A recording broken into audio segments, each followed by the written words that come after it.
It's good to be with you today. We have covered a major portion of the complete procurement process up to the major issue of field evaluation trial, serial number 6. We shall now cover the last parts of it, which is staff evaluation of the field evaluation trials, the technical oversight committee, the commercial negotiation, approval by the competent financial authority, and as well as the last one, that is the award of contract.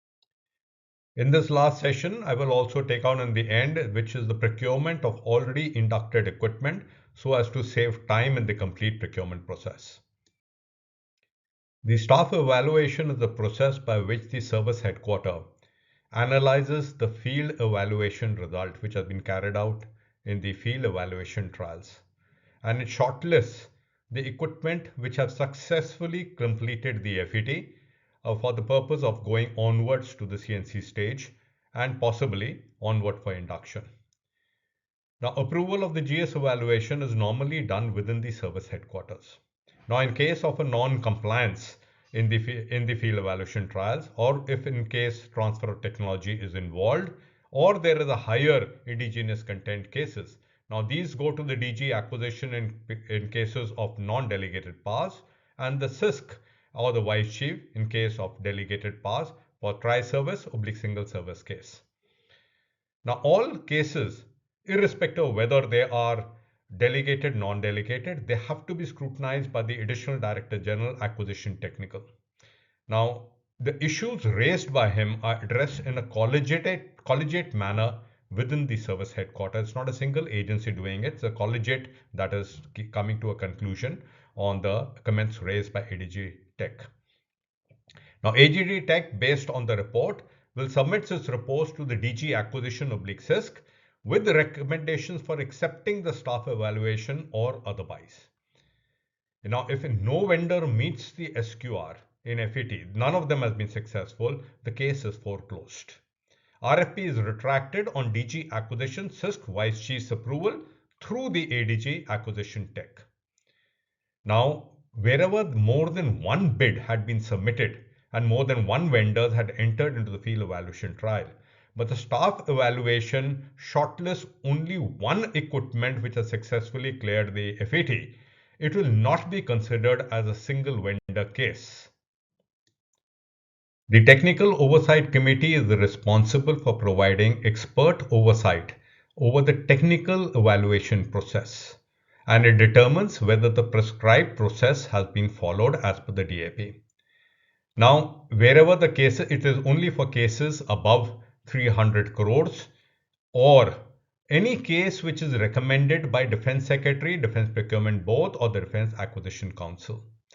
Wherever there is a multi-vendor case, special committee is constituted wherever there is a complaint that is received. It comprises of a convener nominated by the lead service headquarter of a particular case and some major general equivalent, and one member from each of the other two sister services other than the lead agency brigadier equivalent. The Technical Oversight Committee will review and give its recommendation within 30 days. In case it is unable to do so, 30 days more is with DG acquisition approval for any grievance oblique complaint that has been received, and the report is submitted to the Defense Secretary for approval. Now, the cases can be referred to the internal expert monitoring in case of the complaint, in case of any suo motu case that may come up by the vendor or any other agency. Also, other third party can also complain. IEMs will submit report to the acquisition wing on this case. Any fixated, frivolous, lacking cogent evidence case is there, it is given for disposal to the Defense Secretary. Wherever it is considered that the complaint has been genuine, it is recommended for cognizance to the Raksha Mantri for acceptance, brought to his notice.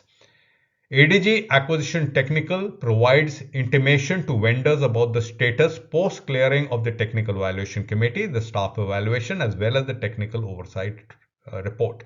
However, for the purposes of trials, it is done by the SHQ concerned. For the purpose of advising the CNC about the pricing, a benchmark and costing committee is constituted. In fact, this committee is formed and it functions before the CNC becomes operational. It is headed by the BMC, that is Benchmark Model Committee. It's headed by the advisor cost, oblique the director cost, with representative of the SHQ directorate. And it starts functioning on receipt of the trial report by the SHQ. And while the staff evaluation is carrying out, the BMC conducts concurrent benchmarking. The report is rendered to the CNC when the CNC is constituted after the staff evaluation is completed. However, the recommendations from the BNC may be accepted. It's not mandatory. And however, it will be deliberated by the CNC post approval of the GS evaluation. Now, the BMC report is kept sealed with the chairman CNC till the time the staff evaluation is completed and the CNC is constituted. The costing committee is carried out for the DPSUs oblique the ordnance factories.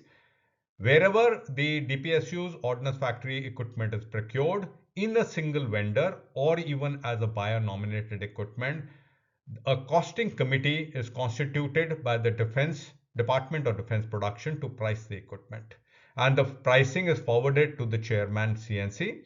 And this pricing has a validity of 3 years. In this case, the reasonability of cost certificate is not required.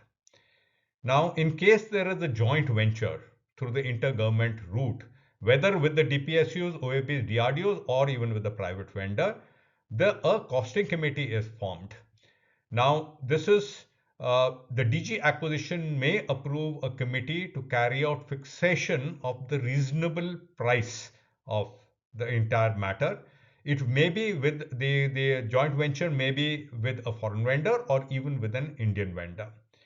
The joint venture has to share its costing data with the costing committee, and the committee submits a report to the DG acquisition. And the CNC establishes the reasonability of the overall cost.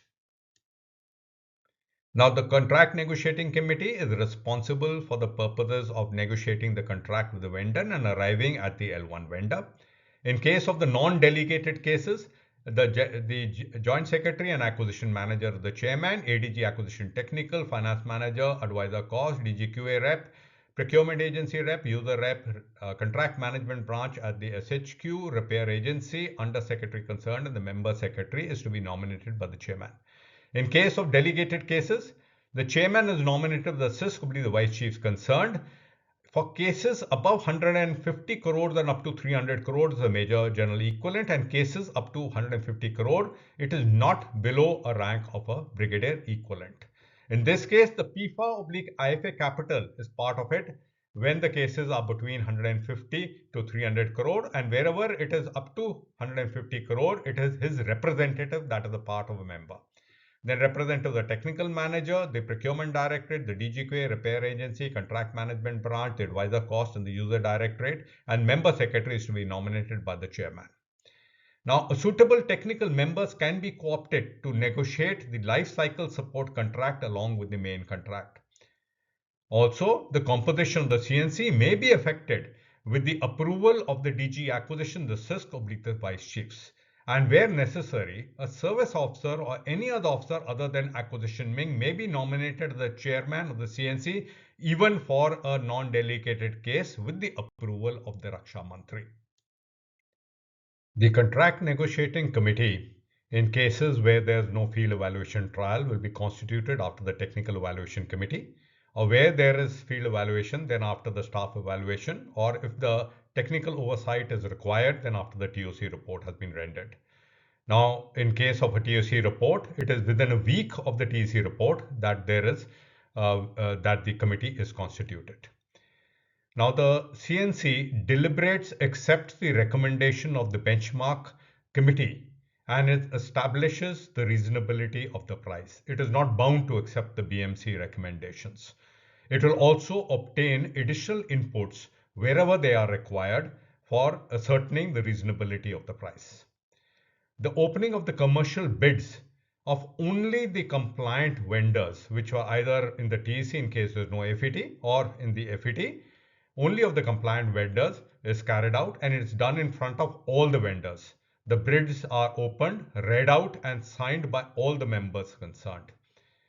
It prepares a compliance statement as against the request for proposal attributes for commercial terms, delivery schedule, the performance cum warranty bank guarantees, the engineering support package, the life cycle support, etc.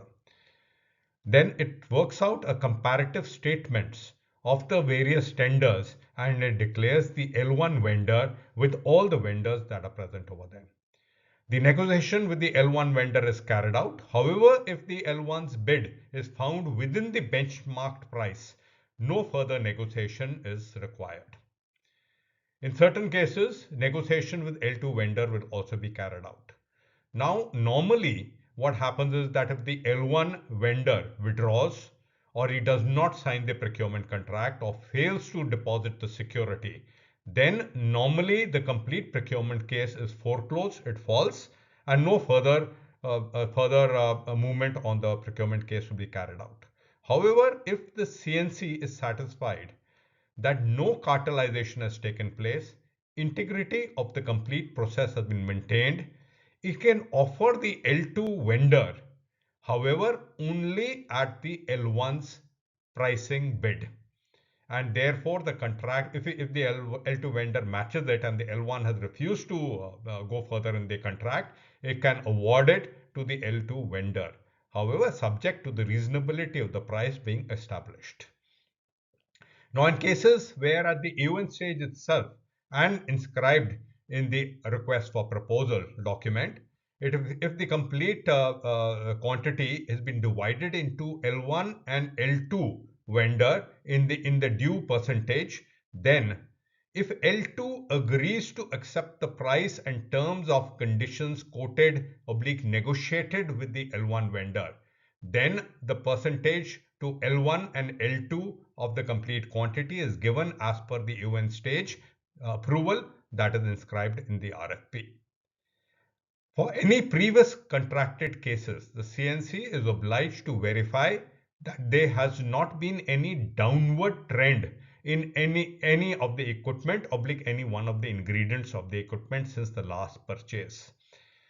Cases which involve the buyer nominated equipment where the contract said that the RFP said that you will take buyer nominated equipment from a particular vendor, then the L1 is determined after deducting the cost of the buyer nominated equipment, whether from DPSUs, OFBs or private vendor, and then the L1 is declared. This is because the buyer nominated equipment from the same person may have different prices for different vendors. And the buyer nominated equipment pricing is negotiated with the buyer nominated equipment vendor and it is paid as actual and not as quoted prices. Now, the life cycle support contract, the maintenance transfer of technology contract is signed with the main contract, and a assured supply of information on product technology improvement, modification, upgrades is signed. Obsolescence management, life cycle purchases is included into the draft contract, and the illustrated spare parts catalog with base pricing and pricing mechanism for long term is also included in the draft contract. Now, the acceptance test procedure, which was submitted by the vendor before the technical trials commenced, is submitted during the CNC. It was ascertained during the ATP, and it is included in the draft contract. Also, the testing procedure for the PDI, oblique the JRI, Joint Receipt Inspection, is also finalized. The CNC report, basically an elaborate method of evaluation and rationale for selection is carried out, and vetting of the draft contract commences immediately as the L1 vendor is declared. And the draft contract document duly vetted by all stakeholders are included into the CNC report. Now, the CNC report with the recommendations is sent to the respective acquisition managers oblique the SHQ for obtaining the expenditure clearance from the CFA concerned. Now, at times what happens is that the CNC was constituted based on the AON cost. After taking out the pricing of the particular vendor and negotiating out it, the price may be different and may form a different bracket to the AON cost. So in case the finalized contract price is higher or lower then the AUN cost and the bracket of the financial power is being changed, the CNC will continue to complete the complete proceeding irrespective of the bracket changing.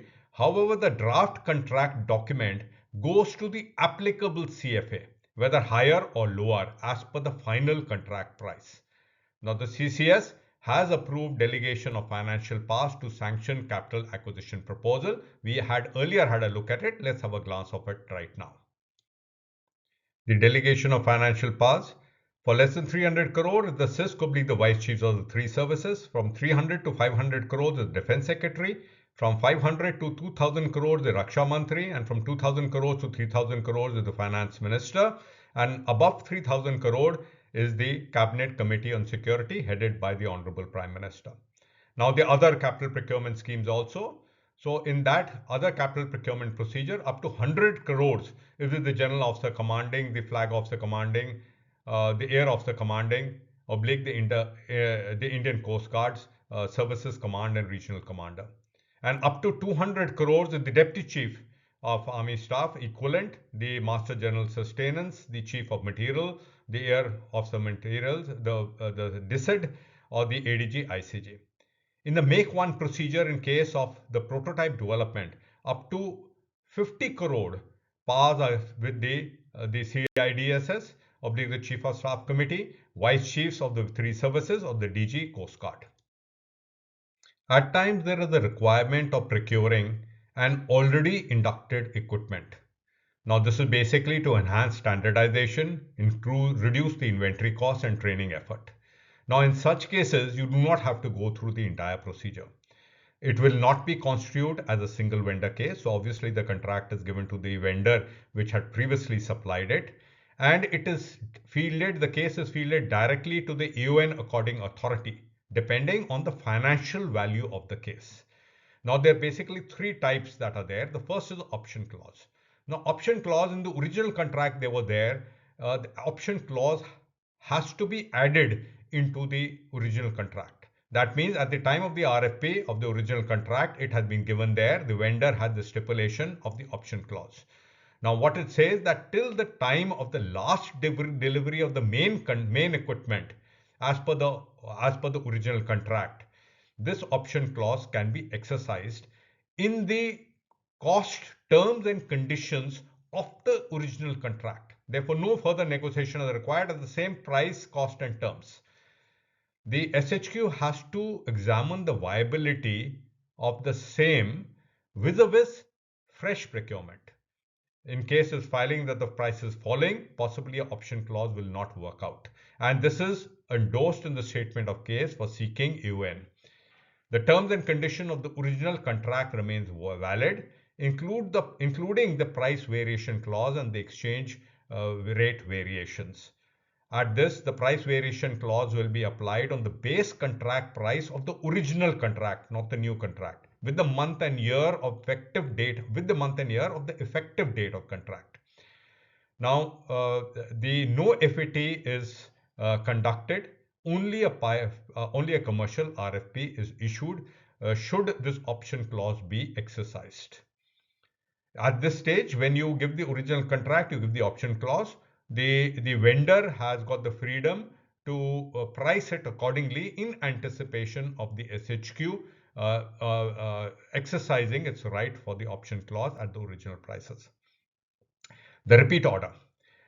You may require additional quantities, replacement equipment, major assemblies, spares for all types of maintenance. Now, for this, it is permissible to give a repeat order even for major equipment. It is only for equipment that has already been inducted into service, or it has earlier been procured by a sister service, even by BRO, other government agencies, by the paramilitary forces, by the central armed police forces, etc., after the complete process is completed. Now, the acceptance of necessity for repeat order must be obtained within 5 years of the completion of warranty of the final delivery of the original contract. SQR may be kept as per the previous order. However, in cases felt that change in SQR is required, then DAC approval is required for this. Now, wherever the quantity, normally it is not more than 100% of the original contract. That means the same quantity can be asked for again in the repeat order. However, if it is more, then up to 500 crore, the Defense Procurement Board has the authority, and above 500 crore, the Defense Acquisition Council has the authority. The service headquarters will have to go to them. No FAT in this case is also conducted. Only a commercial RFP is issued out to the vendor concerned. Next are the upgrades. Wherever the equipment is proprietary in nature, basically where there's advancements in technology or where the OEM vendor is offering to upgrade the same equipment as part of the long service contract, then this upgrades can be asked for. Now, limited validation trials can be carried out where there is a change in the SQR oblique upgrades are there. A limited validation trial is carried out. However, this is included in the statement of case while seeking the acceptance of necessity. With the end of session 5, we have come to the end of chapter 2, which I considered as the basic chapter for defense procurement, because this is the most important. Why you understand the buy and make procedure, the rest of the processes fall in line. In the next session, we will go on to chapter 3, which is of the complete procurement process, which is under the make and innovation category. It was a pleasure to be with all of you. Please share this video with others who need the information and can find knowledge from it. Very nice being with you. Till next time. Thank you.